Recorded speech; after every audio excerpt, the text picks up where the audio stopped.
नमस्कार. आपण ऐकतोय डॉक्टर कुमुदताई गोसावी लिखित मीच माझ्याशी आत्मकथन. चा आपला भाग चाललाय 10वा. अभयचं लग्न.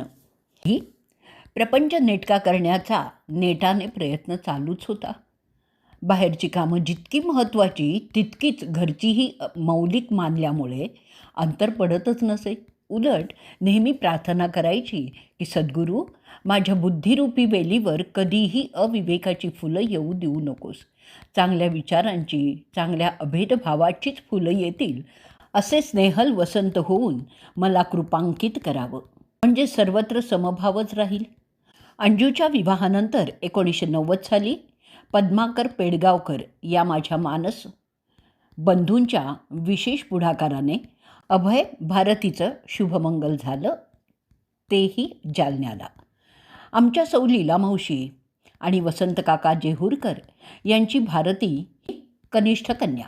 आमचं आणि त्यांचं गोत्र भारद्वाज असल्यामुळे भारतीच्या विनायक मामा देशपांडे आणि लता मामी, जी माझी MA मराठीच्या अभ्यासासाठी रोज माझ्या घरी येणारी ही सखी, यांनीच विधिवत भारतीला दत्तक घेऊन तिचा विवाह जालन्यातील आमच्या अन्नपूर्णा निवासासमोर भव्य मंडप उभारून मोठ्या दिमाखात लग्न सोहळा साजरा केला. 1 दिवसीय सोहळ्यासाठी औरंगाबादहून आम्ही अगदी मोजकच वराड घेऊन सकाळी घरून तयार होऊनच विवाहस्थळी पोचलो.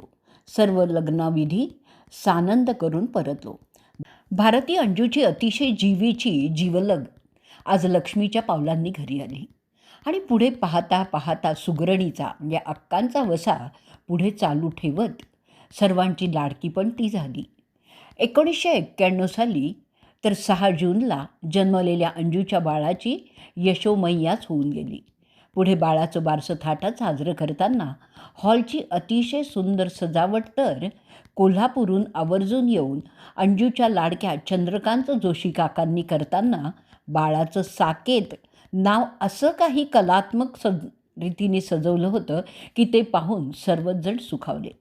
1992 साली तर अभय भारतीच्या जन्मलेल्या बाळाचं नाव त्याच्या आजोबांनी मानस यासाठी ठेवलं की त्यांच्या दरवर्षीच्या श्रीराम जन्माच्या कीर्तनातील पदाची म्हणजे मानस नारायण भजरे ह्याचीच सदैव आठवण राहावी म्हणून.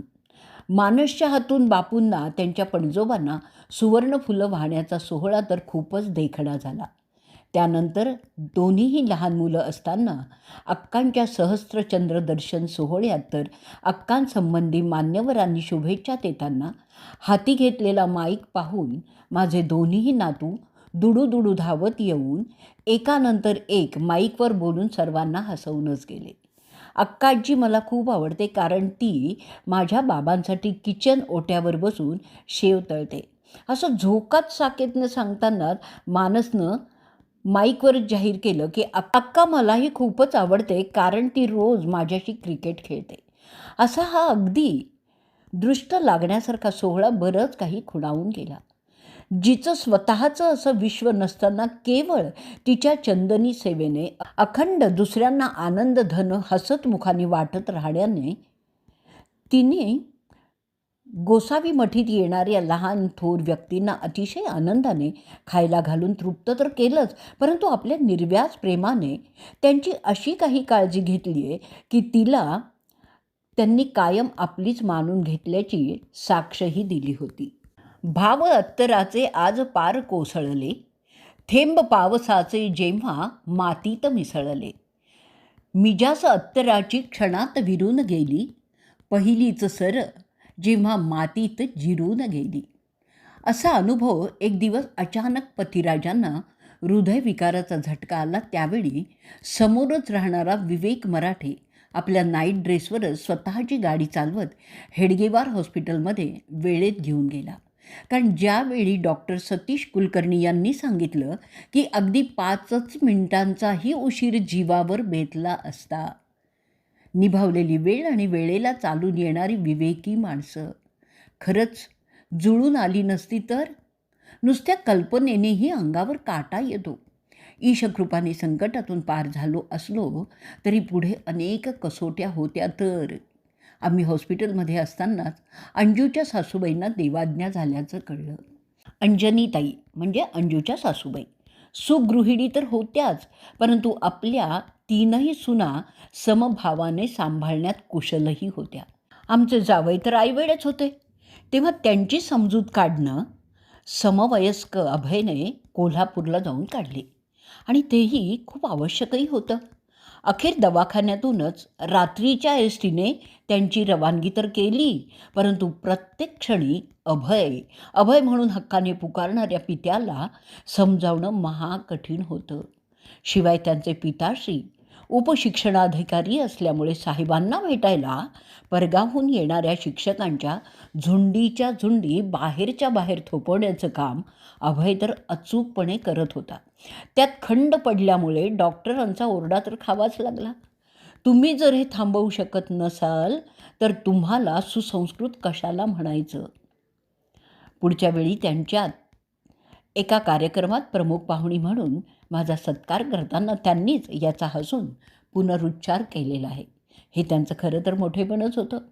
पेशंटच्या संदर्भातील त्यांची काळजी घेणं जसं संयुक्तिक होतं तसं त्यांचं मार्गदर्शनही अचूक असल्यामुळे 1993 साली पुण्याच्या रुबी हॉल हॉस्पिटलमध्ये त्यांची बायपास सर्जरी करावी लागली. यशस्वी झाली, मात्र त्याच दरम्यान कॉम्रेड व्ही.डी. देशपांडे यांच्या सुविद्ध पत्नी माई यांच्या प्रेमापोटी घराजवळच त्या राहत असल्यामुळे अर्धरात्री धावणारी मी त्यांच्या अकस्मात निधनाने त्यांचं अंत्यदर्शनही घेऊ शकले नाही. ही खंत कायम उरलेलीच आहे. 1994 साली बापूंच्या अखेरच्या आजारात मात्र घर सोडलं नाही. त्यांची मनोभावे सेवा माझ्या हातून घडली. त्यांच्या आदेशानुसार रोज मृत्यू या विषयावर सखोल वाचन करून त्यांच्याशी रोज रात्री झोपताना 10 मिनिटं तरी या विषयावर बोलायला लावून त्यांनी मनाची तयारी करून घेतल्यामुळे ज्या रात्री डॉक्टर विडकरांनी घरी येऊन अखेरचं तपासून बापू काही तासांचे सोबती असं सांगितलं, तेव्हा मात्र मनावर दगड ठेवत त्यांच्या निधनाची बातमी तात्काळ सर्व मीडियावर पोचवावी म्हणून जयंत महाजन यांना कल्पना दिल्यामुळे त्यांनी त्याचं पालन बापूंनी रात्री 10लाच देह ठेवल्याचं कळताच तंतोतंत केलं. त्यामुळे दुसऱ्या दिवशी पहाटेच्या आकाशवाणीवरील बातमी ऐकून तर काहींनी वृत्तपत्रातील बातमी वाचून गावोगावाहून येऊन बापूंचं अंत्यदर्शन घेतलं. जिभेची इजा सगळ्यात लवकर बरी होते असं विधान सांगितलं जातं, पण जिभेने झालेली इजा ही मात्र आयुष्यभर बरी होत नाही. हा अनुभव आपल्या अंतकाळच्या अगदी नजीक जाताना बापूंनी त्यांच्या आयुष्यातील एकेका प्रसंग कथनातून आम्हाला आला.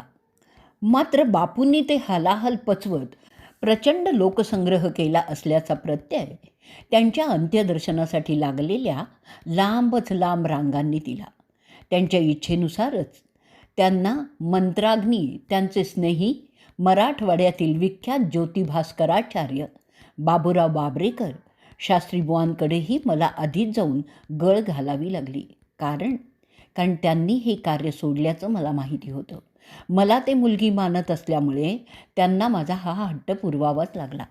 त्यांच्या गावी बाबऱ्याला एकदा त्यांच्या जुन्या वाड्याचं छत खाली आल्याचं कळताच बाबरा गावी जीपनं जाऊन त्यांचे पिढीजात ज्योतिषशास्त्रावरील मौलिक मुबलक ग्रंथ वाचवून औरंगाबादला आणल्यापासून तर मी त्यांच्याकडून ज्योतिषशास्त्र शिकावं अशी त्यांची तीव्र इच्छा वेळेअभावी पूर्ण करता आली नसल्यामुळे त्यांच्या नाराजीतही त्यांनी स्नेहधर्म पाळून बापूंना मंत्राग्नी दिला. माझ्या मरणाचा मंगल सोहळा करा. प्रत्येक माणसाने मरणापूर्वी आपल्या अंत्यविधीस लागणाऱ्या खर्चाची सोय ठेवावी म्हणतच स्वतःच्या उशाखाली पेन्शनचे आलेले पैसे ठेवल्याचं सांगून त्याचा उपयोग करा असंही बजावलं होतं. त्यांची प्रत्येक इच्छा पूर्ण करताना एक एक आदर्श धडा मिळत गेला.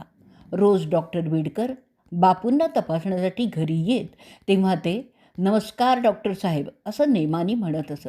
मी गेल्याची खात्री देण्यासाठी डॉक्टर साहेब माझ्यासाठी शेवटचं येणार तेव्हा त्यावेळी कुमूद तू त्यांना नमस्कार म्हणायचं. हा त्यांचा आदेश पाळताना मात्र कठीण झालं. लोकांचा झालेला गैरसमज राहू दिला. मात्र डॉक्टरांचा तो दूर करताना हुंदका आवरता आला नाही, कारण तो अनावर झाला होता. कसोटी चालूच होती. आपल्या 13व्यापर्यंतचे विधी पैठणला गोदावरीकाठी करावेत, ती जागाही बापूंनीच सांगून ठेवलेली होती. मे महिन्याचं कडक ऊन झेलत नुकत्याच जीवावरील संकटातून वाचलेल्या पतिराजांच्या सोबत गोदामाईच्या वाळवंटात 4 दिवस भर दुपारी थांबावंच लागायचं. सोबतीला सौ निर्मला म्हारोळकर ही माझी सखी होतीच. वेळ वाचावा म्हणून आम्ही गुरुजींच्या अनुमतीने 3 दगडांच्या चुलीवर पिंडदानाचा भात शिजवताना मन कधी कचरलं नाही. उलट अंत्यविधीतील एक एक मंत्रोच्चार, त्यातलं शास्त्रार्थ जाणून घेताना ज्ञानात चांगलीच भर पडत गेल्याचं समाधान वाटतच होतं. तेच समाधान त्यांच्या पहिल्या पुण्यतिथीला चैतन्याचा धनू या त्यांच्या स्मृतिग्रंथाच्या 6 मे 1995 रोजी प्रकाशित झालेल्या ग्रंथ संपादन काळात भरभरून मिळालं. कारण बापूंच्या काही विद्वान स्नेहीजनांनी मृत्यू या विषयावरील त्यांच्या लेखातून मार्गदर्शन केलेलं होतं.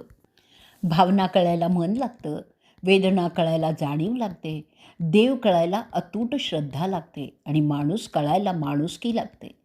चांगलं जगायला सुंदर विचार लागतात आणि भरभरून जगण्यासाठी केवळ पैसा नाही तर सुखी, समाधानी, निरामय आयुष्य लागतं. हे बापूंच्या आयुष्याने ध्यानी आणून दिलं आहे.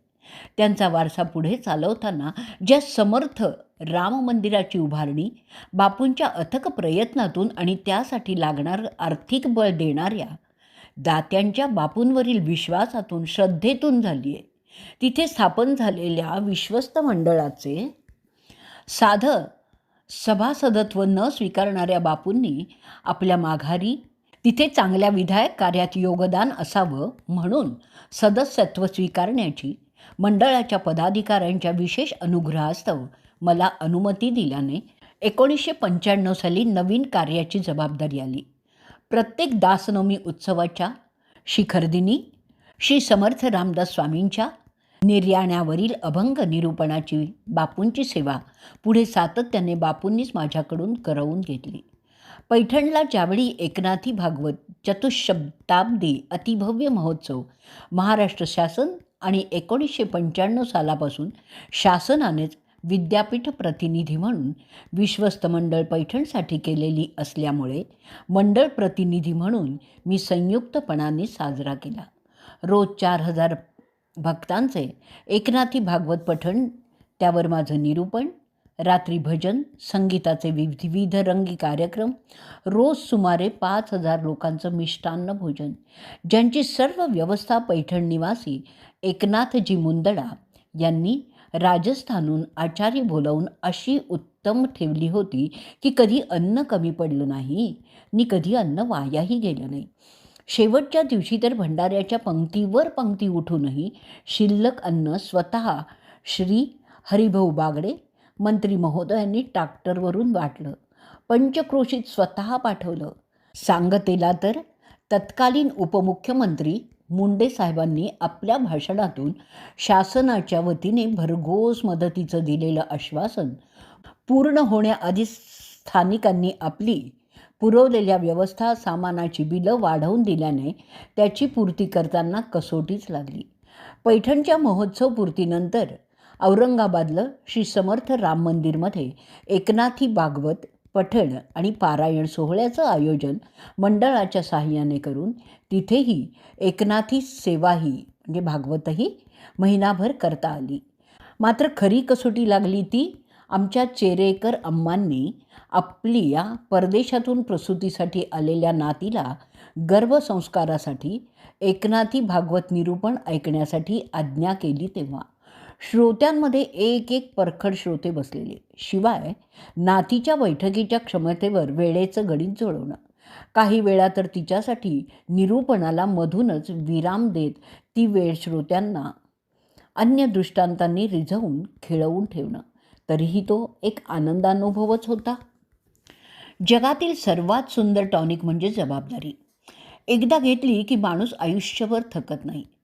पैठणच्या विश्वस्त मंडळाची स्वीकृत जबाबदारी म्हणजे एक मोठं आव्हानच होतं. शुभारंभी पूर्व जबाबदारी समर्थपणाने निभावणारे कोर्ट रिसिव्हर गोखले साहेब स्वतःबरोबर पैठणला मला घेऊन गेले. त्यावेळी आम्हाला विश्वस्त मंडळासाठी अध्यक्ष कार्याध्यक्ष निवडीचं अवघड कार्य करायचं होतं. अध्यक्षपद स्वीकारण्यासाठी त्यांनी मला खूप पेचात टाकलं, परंतु जर जवळ काहीही गंगाजळी नसेल तर पुढे संस्थानाच्या विकास कार्यात शासन सहाय्यभूत असणं अत्यंत आवश्यक असल्याचं पटवून दिलं. त्यानुसार औरंगाबादचे उपजिल्हाधिकारी कराड साहेबांनी अध्यक्षपद सानंद स्वीकारलं आणि कार्याध्यक्षपदी पैठणचेच माजी नगराध्यक्ष सोमनाथराव जोशी विराजमान झाले. मंडळाच्या घटनेनुसार स्थानिक आमदार प्रसिद्ध असल्यामुळे संदीपनंजी भुमरे मंडळात सामील झाले. त्यातल्या एका पदावर तर ज्ञानेश्वर महाराज बावसर यांना आळंदी यात्रेतील त्यांच्या फळाचा शोध घेत गाठून त्यांची स्वाक्षरी घेण्यासाठी चक्क यात्रेच्या भाऊगर्दीतून एसटीतून पायावर पाय ठेवत प्रवास करून जाताना आणि त्याच रात्री त्याच स्थितीत परततानाही स्वीकारलेली जबाबदारीच बळ देत राहिली. वंशस्थातील एका सदस्याची नियुक्ती करतानाही कसोटी लागली होती.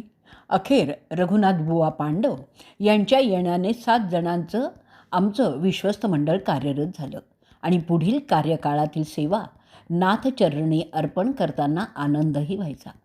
पूर्वाश्रमीचे किशोरजी व्यास तथा आजचे गोविंदगिरी महाराज यांच्या 61 निमित्त केलेल्या सत्कारात त्यांचं सन्मानपत्र तयार करतानाही कृतकृतार्थतेची अनुभूती आली.